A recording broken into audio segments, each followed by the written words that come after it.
बुंदेलखंड की चित्रकला से बुंदेली संस्कृति भी जुड़ी है। संस्कृति लोक जीवन से संबंधित होती है। बुंदेलखंड में पूरे वर्ष ऋतुओं के अनुसार व्रत, पर्व, त्योहार और उत्सवों का तांता लगा रहता है। असल में लोक कला का संबंध मनुष्य के जन्म से लेकर मृत्यु तक होने वाले 16 संस्कारों से भी जुड़ा होता है, जिसमें विवाह संस्कार का विशेष महत्व होता है। बुंदेली चितेरी कला की यह विशेषता है कि इसमें रंग सूखने का इंतजार किए बिना ही कलाकार दूसरे रंग का सहजता से प्रयोग करता है। चितेरी कला में एक बार में एक ही रंग का इस्तेमाल किया जाता है। चितेरी कला का प्रयोग दीवारों पर बनाए गए चित्रों के अलावा कागजों पर भी किया जाता है।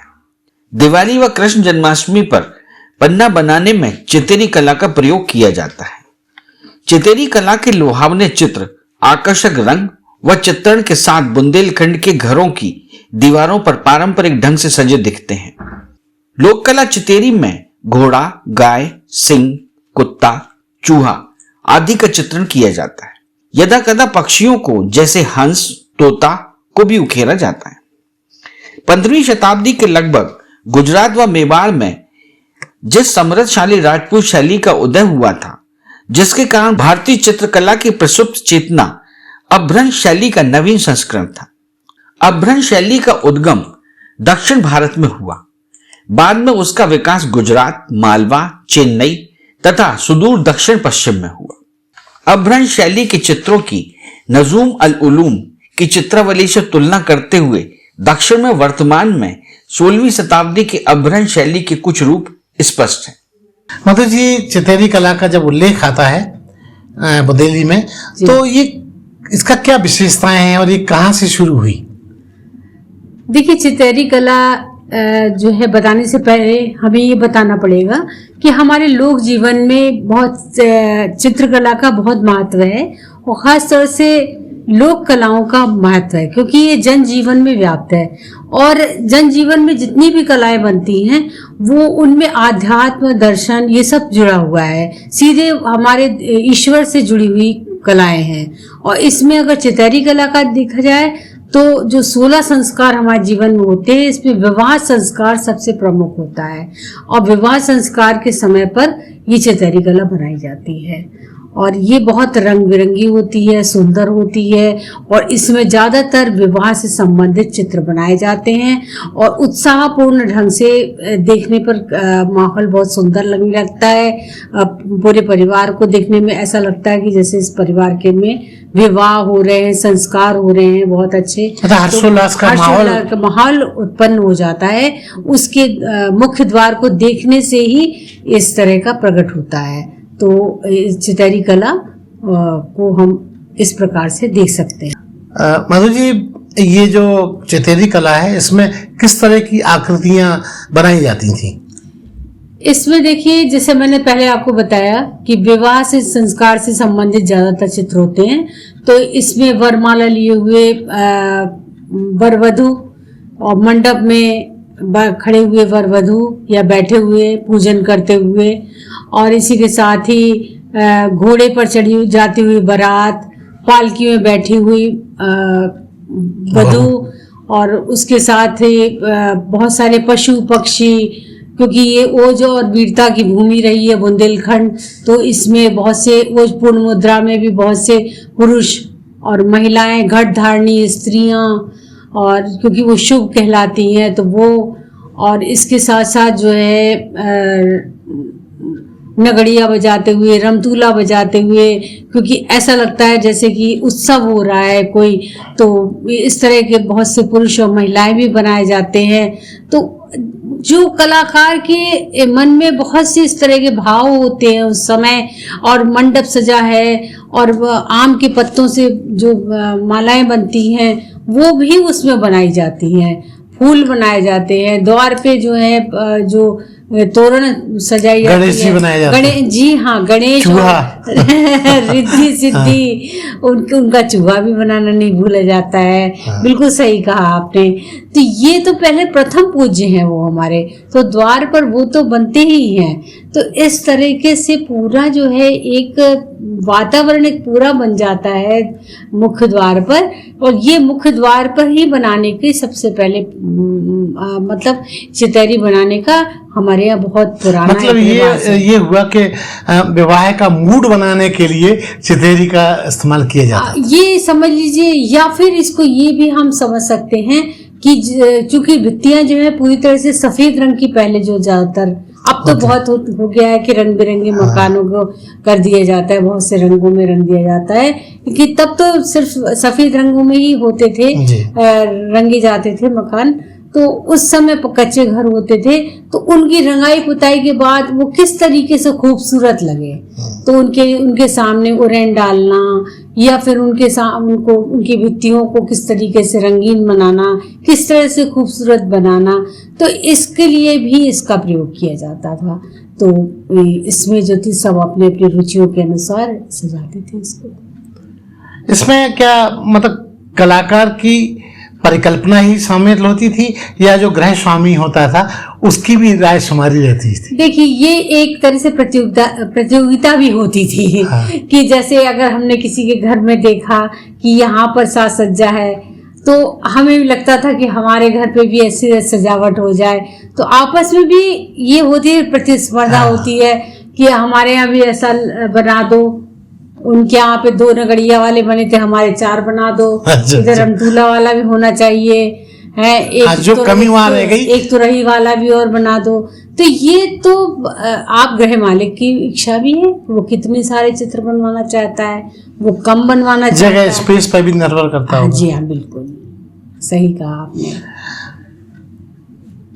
चितैरी कला के टूल्स किस टाइप के होते थे? क्योंकि पुराने जमाने में बहुत सारे आज के युग के टूल्स तो होते नहीं थे, तो कैसे लोग मैनेज करते थे?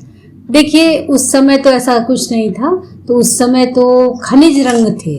तो खनिज रंग जैसा कि आप जानते हैं कि खनिज रंग कहने का मेरा मतलब ये है कि जैसे कि गेरू है और खड़िया तो है ही, जैसे अपना चूल्हा तो है ही, इसके संग रज है, नील है, महावर है, और इसी तरीके से और भी रंग होते हैं जो पत्थर से रगड़ने से मिलते हैं हमें, और नेचुरल कलर जिन्हें आप नेचुरल शब्द दे दिया गया है, सब प्रकृति देती है, पत्तों से रंग निकाले जाते हैं। तो इन सब रंगों को जो था इकट्ठा करके कलाकार अपने रंग तैयार करता था और उनसे फिर रंग भरता। तो वो रंग जो थे, चाहे बरसात हो या फिर गर्मी हो, कोई भी मौसम हो, लेकिन वो रंग हटते नहीं थे, पक्के रंग होते थे। जी हाँ, और वो रंग पक्के होते थे, तो इसलिए उनका प्रयोग किया जाता था। और काले रंग के लिए उसमें कोयला तो है ही, कोयला पीस के, जी हाँ, उसको पीस करके छान के, और हाँ, उसमें जो था सरेस जो थी, हाँ, वो पका करके, अब आजकल तो गोंद वगैरह इस्तेमाल की जाती है, लेकिन उस समय ऐसी सुविधाएं नहीं थी, तो इतना नहीं करते थे, कलर में पक्कापन आ जाए, सरेस से सबसे ज्यादा पक्कापन है, तो उससे संग में पका करके रंगों को, और उसके बाद फिर लगाया जाता था। गुजरात शैली के चित्रों में 16वीं शताब्दी तक जो विकास हुआ उसका उल्लेख है। गुजरात शैली के चित्रों ने राजपूत चित्र शैली को जन्म दिया। शुरुआत में इस शैली के चित्रों को जन शैली के नाम से कहा गया, किंतु जब इस प्रकार के चित्र मालवा, राजस्थान और गुजरात में दूसरे संप्रदायों के ग्रंथों में भी व्यापकता से पाए गए, तब इस शैली को गुजरात शैली या पश्चिम हिंद शैली कहा जाने लगा। ऐसा जान पड़ता है कि मुगल शैली और राजस्थानी शैली के समन्वय से भारतीय हिंदू मुगल चित्र शैली का विकास हुआ। बुंदेली चित्रकला पर भी हिंदू मुगल शैली का प्रभाव पड़ा। बुंदेलखंड के अधिकांश चित्र छतरपुरी कागज पर बनाए जाते थे। तूलिका वे स्वयं तैयार करते थे। तब बहुत अधिक संख्या में रंगों का प्रयोग नहीं किया जाता था। विशेष रूप से गेरू, रामरज, नील स्वयं से तैयार किए होते थे। बुंदेली शैली चित्र के उदाहरण ओरछा का राम मंदिर, जहांगीर महल, प्रवीण राय का महल व दतिया का सतखंडा महल, तालबेहट के नरसिंह मंदिर आदि हैं। बुंदेलखंड के मंदिर व किले में भी चित्रकला का प्रयोग मिलता है। असल में बुंदेली शासक कला प्रिय थे। ओरछा, दतिया, झांसी, ग्वालियर, समथर तथा मदनपुर के मंदिर तथा राजभवन में बुंदेली चित्र शैली के चित्रों की उपस्थिति इस बात को दर्शाती है कि चित्रकला का प्रयोग प्रत्येक काल में बुंदेलखंड में उपस्थित था। बुंदेली चित्रकला का विकास बुंदेलों के समय से माना जाता है। इसका सशक्त उदाहरण मदनपुर का विष्णु मंदिर है। यह चित्र चंदेल राजा मदन वर्मा के समय के हैं। मदनपुर के विष्णु मंदिर में इस प्रकार के चित्र अंकित हैं। इन चित्रों में गंधर्व, देवी देवता, महिला पुरुष, पशु पक्षी, सांप आदि के चित्र बनाए गए हैं।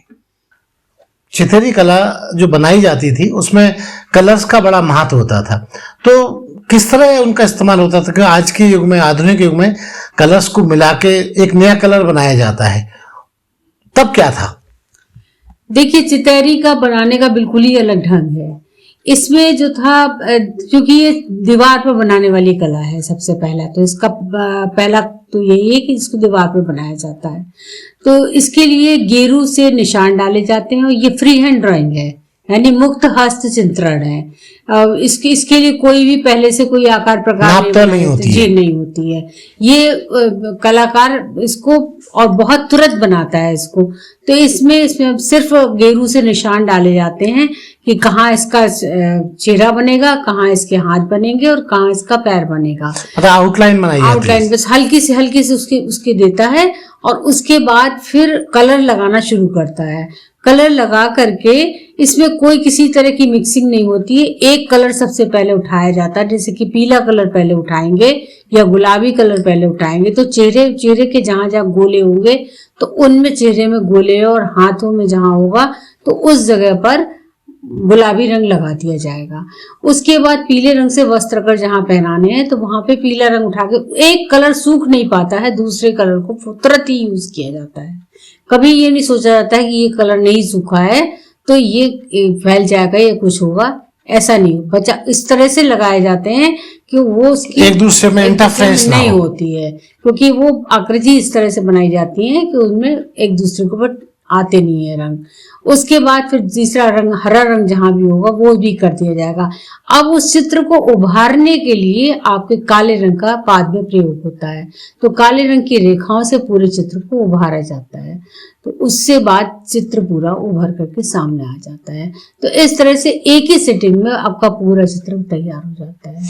चितेरी चित्र इतने लुभावने होते हैं, तो इनका इस्तेमाल दीवार के अलावा भी कहीं होता था? देखिए, दीवार के अलावा जो है इसका जो मिट्टी के बर्तन जी, सूपों के ऊपर भी, डलिया के ऊपर भी, ये सिर्फ साज सज्जा की वस्तु भी बन जाते थे। कई बार इसको कहीं और भी लोग अपना प्रयोग करते थे। किसी को गिफ्ट करना हो तो? नहीं, गिफ्ट में तो नहीं इतना हुआ था, लेकिन हाँ वर्तमान समय में, आधुनिक समय में जरूर इसका जो है प्रयोग मैंने बहुत सोचा कि जिस तरीके के हमारे और भी प्रांतों की कला है, तो जैसे मधुबनी है, बिहार की है, या उड़ीसा के है, या कलकत्ता की है, कहीं राजस्थान की कलाएं हैं, तो वो कलाएं जिस तरीके से ऊपर जा रही हैं तो वो कपड़े पर हैं या और अन्य माध्यमों पर भी हैं, कागज पर। तो मैंने भी कई प्रयोग किए और उनको आगे बढ़ाने के पूरे प्रयास अभी भी कर रही हूँ लगातार, कि उनको ऑयल पेंटिंग से भी बनाया है और इसी तरीके से कपड़े पर भी बनाया है, वॉल हैंगिंग्स भी बनाई हैं, कि जिस तरह से उसके अलग अलग रूप बनाए जिससे कि आकर्षण का केंद्र बने और ये हमारी कला आगे तक भी जाए, तो इसका संरक्षण हो सके। जी हाँ, संरक्षण तभी मिलेगा जब हम इसको आधुनिक रूप देंगे, लेकिन अभी उसको उस रूप तक मैं नहीं पहुंचा पाई हूँ। लेकिन शासन और सत्ता का अगर इसमें जो है सहयोग मिला तो निश्चित रूप से ये कला बहुत आगे तक जाएगी। बुंदेलखंड में चितेरी कला को अनवरत प्रवाहित करने का श्रेय सुखलाल को जाता है। उन्हें रानी लक्ष्मीबाई के समय में राजाश्रय प्राप्त था। सुखलाल की चित्रकारी में सिद्ध हस्तता थी। सुखलाल के चित्रों में भवन, गुंबद का चित्रण चटकीले रंगों से होता था। सुखलाल के पुत्र मंगनूलाल तथा गिरधारी भी चित्रकार थे।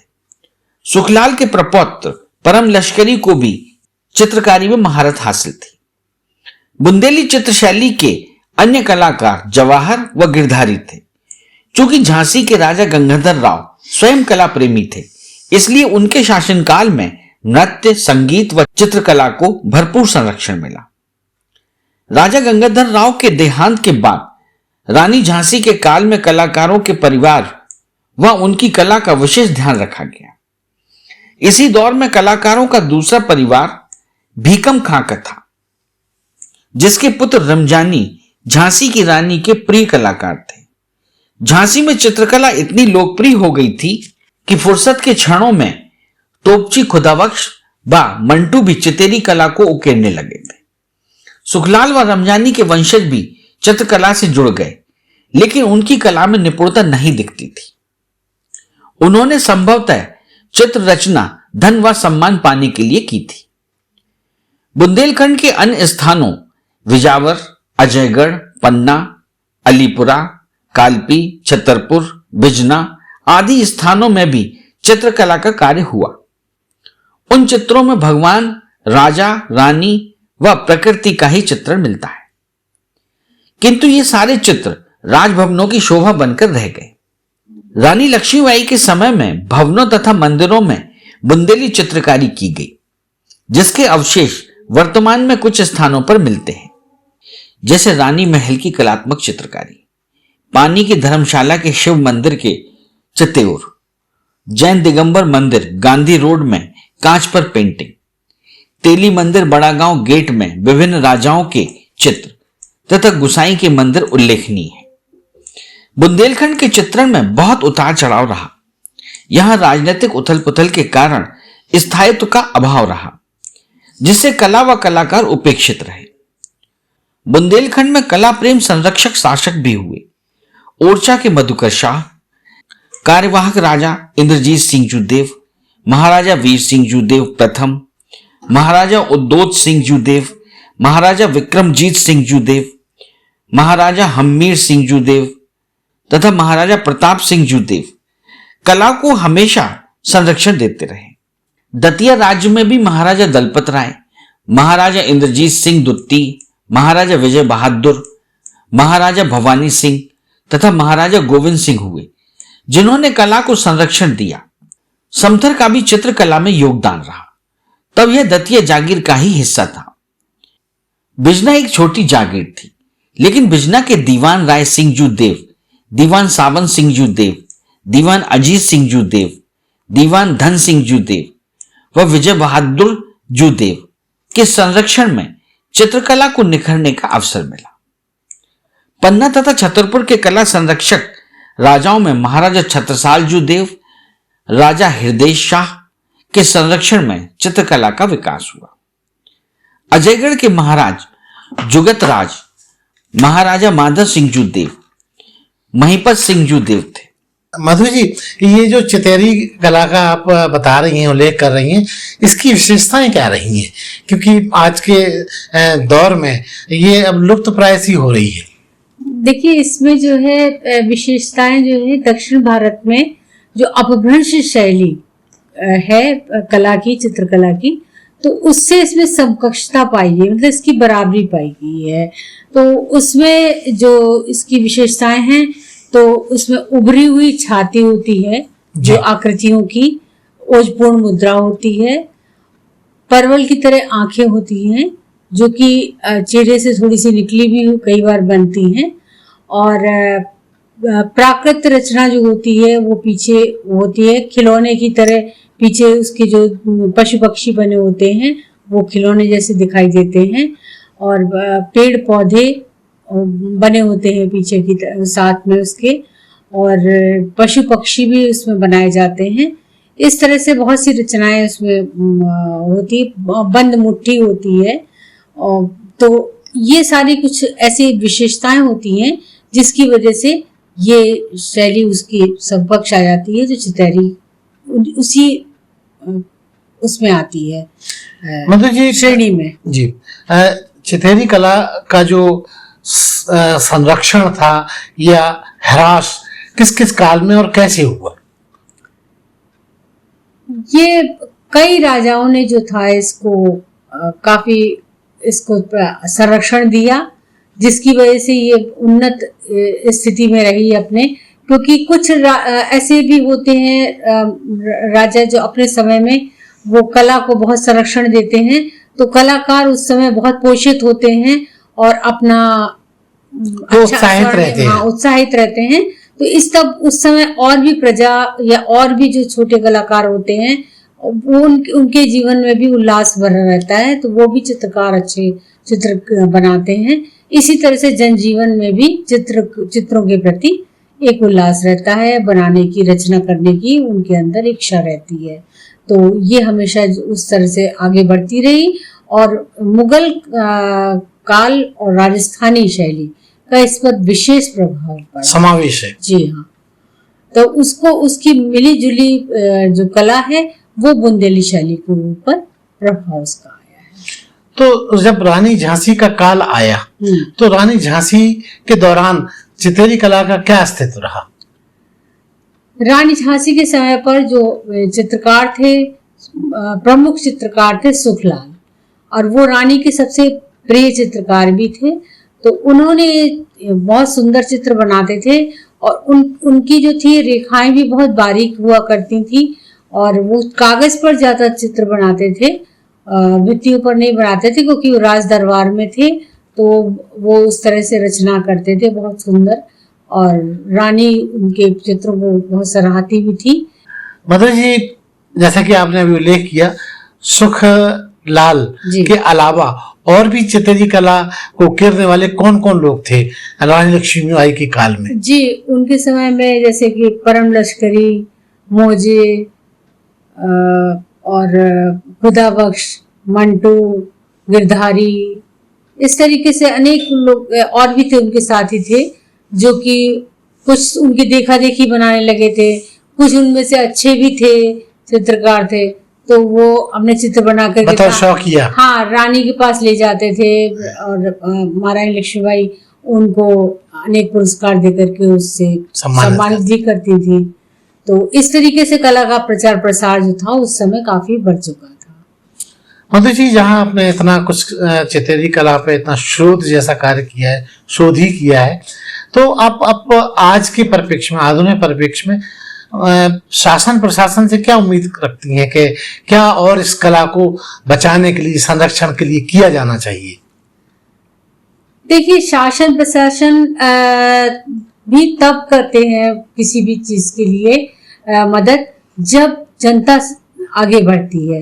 यानी अगर हम सब भी इसके लिए एक साथ प्रयास करें तभी ये कला को हम आगे बढ़ा सकते हैं। बुंदेली शैली की चितेरी कला राजस्थान की चितेरी का प्रभावित रूप है। वस्त्र विन्यास राजपूत राजसी वस्त्रों जैसा ही होता है, किंतु विशेष साज सज्जा एवं आकर्षक सुनहरे रंगों की कमी अवश्य दिखती है, जो वैभवशाली राजस्थान और राजनीतिक उथल पुथल का शिकार बुंदेलखंड की स्थिति को परिभाषित करती है। राजस्थानी संपूर्ण चित्रों में काली रेखाओं द्वारा खुलाई भी नहीं की जाती है। काले रंग का प्रयोग आवश्यकतानुसार ही होता है। हाथी, घोड़े, राजसी महल, पालकी आदि का चित्रण राजस्थानी चितेरी में अधिकता से प्रकट होता है। तो ये थी मधु श्रीवास्तव जी, जो हमें चितेरी कला के बारे में विस्तार से बता रही थी। मधु जी, बंजारा बीट्स से बात करने के लिए बहुत बहुत धन्यवाद। इस चैनल को लाइक और सब्सक्राइब करना ना भूलें। देखते रहिए बंजारा बीट्स।